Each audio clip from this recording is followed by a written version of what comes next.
এসো না, এসো বসো।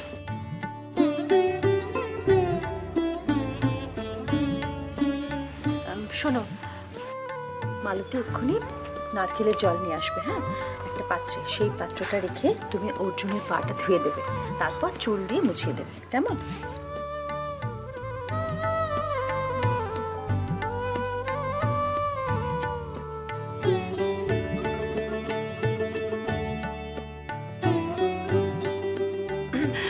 দিদি তুমি বরং আমাদের বলে বলে দাও, আমি আর কেয়া মিলে করে নেবো। এগুলো তো বরের বৌদিরই কাজ, মানে বৌদি কাকিমাদের কাজ। কাকিমা? কেয়া, তুমি এসো, নিয়মগুলো সারো। কাকিমণি তুমি জানো আমার এসব বেসলেস বোকা বোকা নিয়ম কারণে কোনো বিশ্বাস নেই।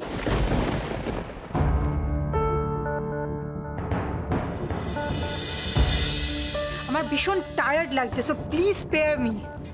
এ আর নতুন কথা কি? মানে এরকমটাই তো হয়ে থাকে বরাবর, কখনোই তো শ্বশুরবাড়ির কোনো কাজে তুমি আসো না, শুধু শুধু এখানে দাঁড়িয়েই বা থাকা কেন কেয়া? তুমি যখন জানো পিমনি আমি এরকমই, তাহলে আমাকে এখানে ডাকাই বা কেন, আর এতগুলো কথা শোনানোই বা কেন? এরকম কাজ করাই বা কেন যার জন্য এতগুলো কথা শুনতে হবে? ঠাকুরজি, বলছিলাম কি যে অনেকগুলো নিয়ম কানুন পালন করতে হবে, তো রাত অনেক হয়েছে।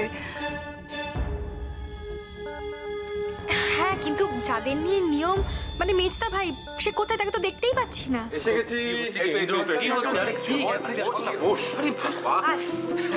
একেবারে ধরে বেঁধে আনতে হলো, আসতেই চাইছিল না। তার মানে আজকের দিন সবার মধ্যে একটা নার্ভাসনেস কাজ করতে থাকে, তাই তো? ঠিক আছে, আমি আমার বেলায় একটা সেফগার্ডের ব্যবস্থা করে রাখবো। আরে আরে কোথায় যাচ্ছিস? বস, কি হচ্ছেটা কি? এগুলো কিসের নিয়ম আবার? বাবা মেজদা ভাই, তোর তো দেখছি খুব তাড়া। হ্যাঁ সত্যি যা বলেছিস, মুখটা দেখ না, দেখে মনে হচ্ছে বিনা দোষে জেলখানায় নিয়ে আসা হয়েছে।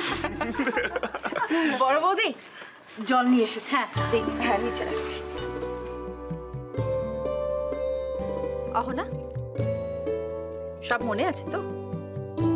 এসো।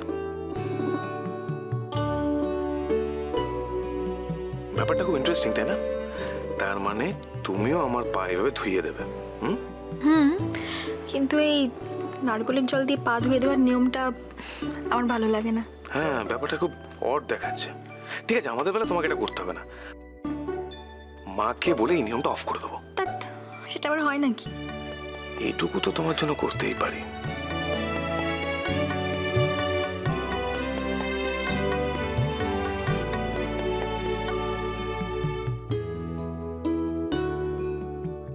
সব কি হচ্ছে কি?